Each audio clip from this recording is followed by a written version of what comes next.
I wanted to build a premium website using AI. It looked simple at first, but every time I fixed one problem, another one appeared. The image, the hierarchy, the layout, even the mobile version kept breaking, and this is how I finally made it work.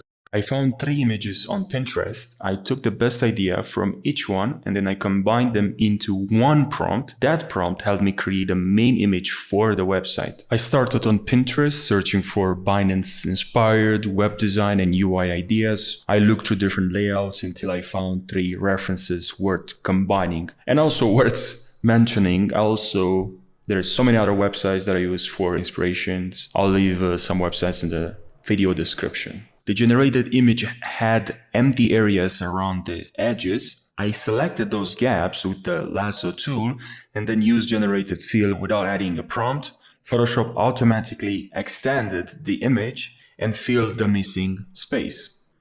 Next, I uploaded the finished image from Photoshop into Kling AI. I used it to add subtle movement and turn the still image into an animated background for the website. Now, you don't have to add any prompt, just make sure you change the resolution and change it also to 2.5 turbo so it takes less credits. I used the free version, as you can see, and it works just fine. Now that I had the main image and the animation, I needed the UI that could work with them, not compete with them.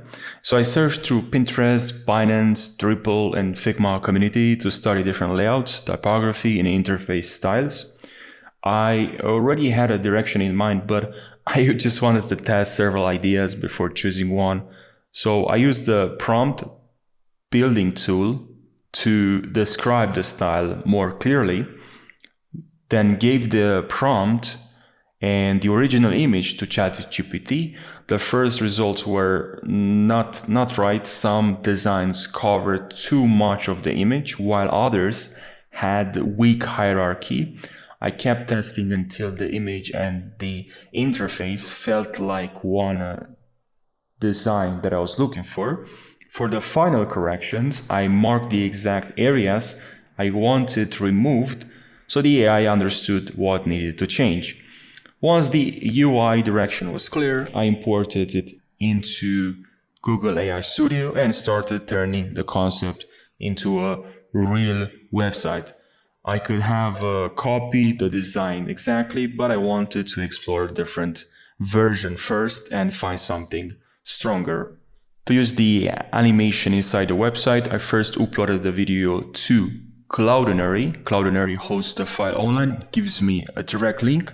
I copied the original video URL, added to my prompt in Google AI Studio, and told the AI to use that video as the background.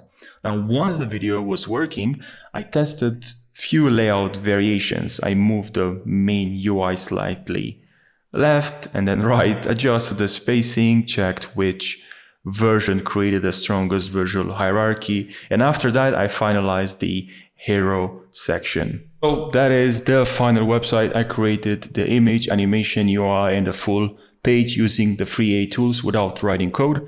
But I want your honest opinion. Does this actually look like a $10,000 website, and which part would you change first?